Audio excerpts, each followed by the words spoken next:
വിഷമം വന്നാൽ പെട്ടെന്ന് ഓപ്പൺ അപ്പായി ആരെങ്കിലും വിളിക്കണം തോന്നി ആരായിരിക്കും ആദ്യം വിളിക്കുക? എനിക്ക് ഉണ്ടായിരുന്ന ആളിപ്പം ജീവിച്ചിരിപ്പില്ല. അത് സഖാവ് പി ബിജു ആണ്.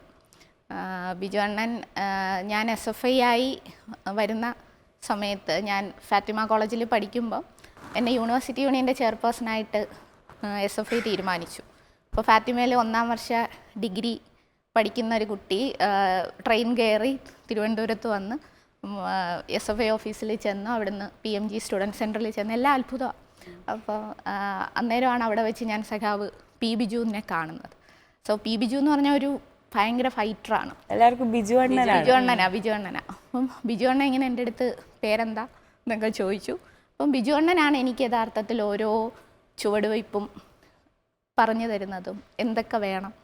ബിജു അണ്ണൻ്റെ സ്വപ്നങ്ങളെന്ന് പറഞ്ഞാൽ അങ്ങ് നക്ഷത്രങ്ങളെ സ്വപ്നം കാണാൻ നമ്മളെ പഠിപ്പിക്കും. എനിക്ക് ഇന്ന് ജീവിതത്തിലുണ്ടായിട്ടുള്ള ബന്ധങ്ങൾ സാംസ്കാരിക മേഖലയിൽ, കലാമേഖലയിൽ, അതെല്ലാം നേടിത്തരുന്നതിനകത്തൊരു വഴിയായി നിന്നത് ബിജു അണ്ണനാണ്. ബിജു അണ്ണൻ പറഞ്ഞു മധു സാറിനെ പോയി കാണണം. അപ്പം ഞാൻ പറഞ്ഞു, അപ്പം അന്ന് നമ്മൾ തീരെ ചെറുതാണല്ലോ. അപ്പം ഞാൻ പറഞ്ഞു ഫോണിലല്ല, നീ മധുവിൻ്റെ വീട്ടിൽ പോകണം, കണ്ണമൂലയിലാണ് വീട്. അങ്ങനെ ഞാൻ കണ്ണമൂലയിൽ വീട്ടിൽ പോയി മധു സാറിനെ കാണുന്നു. മധു സാറിനെ ക്ഷണിക്കുന്നു യൂത്ത് ഫെസ്റ്റിവലിൻ്റെ ഉദ്ഘാടനത്തിന്. മധു സാറ് അന്ന് ഞാനുമായി പരിചയപ്പെടുന്നു. പിന്നെ മധു സാറിൻ്റെ ജീവിതത്തിൻ്റെ ഒരു ഭാഗമാണ് ഞാൻ. മധു സാറ് വിദേശയാത്രയ്ക്ക് പോകുമ്പോൾ എനിക്ക് മെസ്സേജ് ഇടും, മോക്ക് എന്തെങ്കിലും വേണോ. അപ്പം ഞാനന്ന് എനിക്കറിയില്ല, ഞാൻ നീണ്ട ലിസ്റ്റ് അയക്കും മധു സാർ ഒരാളെയും കൂടെ വിടണം ഇതെല്ലാം കൊണ്ടുവരാനായിട്ട്. എനിക്ക് ആദ്യമായിട്ട് സ്മാർട്ട് ഫോൺ മേടിച്ചു തന്നത് മധു സാറാണ്. എനിക്ക് കുറേ നല്ല ചുരിദാറുകൾ, കരാൾക്കട അവിടെ നിന്നൊക്കെ ചുരിദാർ മധു സാറ് മേടിച്ചു. മധു സാറിന് ഒരു മകളേ ഉള്ളൂ, ഉമ്മച്ചേച്ചി. അപ്പം ഞാൻ എപ്പോഴും പറയും ഞാനും മധു സാറിൻ്റെ മകളാണ്.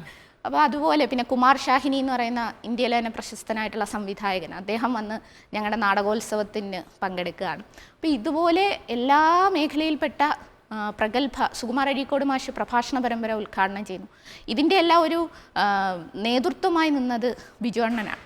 ഞാൻ എന്ത് തെറ്റ് കാണിച്ചാലും അല്ലെങ്കിൽ ഞാൻ ഏത് തരത്തിൽ യൂണിവേഴ്സിറ്റി യൂണിയൻ്റെ പ്രവർത്തനങ്ങൾക്കകത്തൊക്കെ എന്തെങ്കിലുമൊക്കെ പിഴവുണ്ടായാൽ ബിജു അണ്ണനപ്പം വളരെയധികം വയലൻ്റ് ആവും. ഷംസീർക്ക എപ്പോഴും ഒരു കഥ പറയും.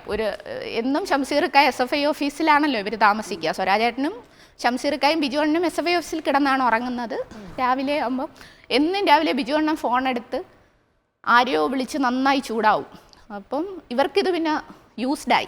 ഷംസീർക്ക സ്വരാജേട്ടൻ പറയാം അതിലെ ചിന്ത വിളിച്ച് പറയുന്ന. ഒരു ദിവസം ഷംസീർക്ക ഉറക്കം എണീറ്റ് വന്നപ്പോൾ ബിജു അണ്ണൻ കുറച്ച് മയത്തിൽ ചൂടാവും. ഷംസീർക്ക ചോദിച്ചു, എന്താടാ നീ ഇപ്പോൾ പഴയതുപോലെ അവളോട് ദേഷ്യപ്പെടാ? ഇപ്പം അവളുടെ അമ്മയായിരുന്നു. അപ്പോൾ ഫോൺ എടുത്ത മമ്മിയായിരുന്നു. അപ്പോൾ ബിജു അണ്ണൻ മമ്മിയോട് ദേഷ്യം ഫോൺ എടുക്കാൻ മമ്മീനെ. അപ്പോൾ ബിജു അണ്ണൻ എന്ന് പറഞ്ഞാൽ അത്തരത്തിൽ എനിക്ക് ഏത് നേരത്തും വിളിക്കാൻ പറ്റുന്ന, ഏത് പ്രയാസം വന്നാലും ആശ്രയിക്കാൻ പറ്റുന്ന ഒരാളായിരുന്നു. ഒരു ദിവസം ബിജു അണ്ണൻ്റെ ഒരു മെസ്സേജ് എനിക്ക് ഫോണിൽ വന്നു, കോവിഡ്. ഇത്ര മാത്രമാണ് എനിക്ക് മെസ്സേജ് വന്നത്. അപ്പം ഞാൻ സ്വാഭാവികമായും ആ സമയത്ത് കോവിഡ് എല്ലാവർക്കും വരുന്നു പോകുന്നു. അപ്പോൾ ഞാൻ തിരിച്ച് ഗെറ്റ് വെൽ സൂൺ എന്ന് മെസ്സേജ് ഇട്ടു. പിന്നീട് ഞാൻ അന്ന് രാത്രി ബിജുണ്ണനെ വിളിക്കുന്ന സമയത്ത് ഫോൺ കിട്ടുന്നില്ല. ഞാൻ ബിജുണ്ണൻ്റെ വൈഫ് ഹർഷേനെ വിളിക്കുന്ന സമയത്ത് ഹർഷ പറഞ്ഞു പെട്ടെന്ന് വയ്യാതായി, മെഡിക്കൽ കോളേജിൽ അഡ്മിറ്റായി. പിന്നീട് ആ കോവിഡിൻ്റെതായ കോംപ്ലിക്കേഷൻസ് വരികയും 2-3 ദിവസത്തിനകം ബിജുണ്ണൻ വിട്ടുപോകുന്നൊരു സ്ഥിതിയാണ് ഉണ്ടായത്. എനിക്ക് തോന്നുന്നു പപ്പയുടെ മരണം അന്ന് എന്നെ താങ്ങി നിർത്താൻ ഒരുപാട് പേരുണ്ടായിരുന്നു. പക്ഷെ ബിജു അണ്ണൻ്റെ ഒരു മരണം വന്നപ്പോൾ ആ സമയത്ത് നമ്മളവിടെ നിന്നെങ്കിലും അതിൽ നിന്ന് നോർമലാവാൻ കുറേ നാളെടുത്തു എന്നുള്ളതാണ്. അപ്പം ബാക്കി നമ്മുടെ സഖാക്കളെല്ലാവരും ഉണ്ടല്ലോ, ഷംസീർ സഖാവ്, സ്വരാജേട്ടൻ, അവർ രണ്ടുപേരും അന്ന് തൊട്ടേ ഇപ്പോൾ വരെ അതുപോലെ തന്നെയാണ് ഒപ്പം ഉള്ളത്.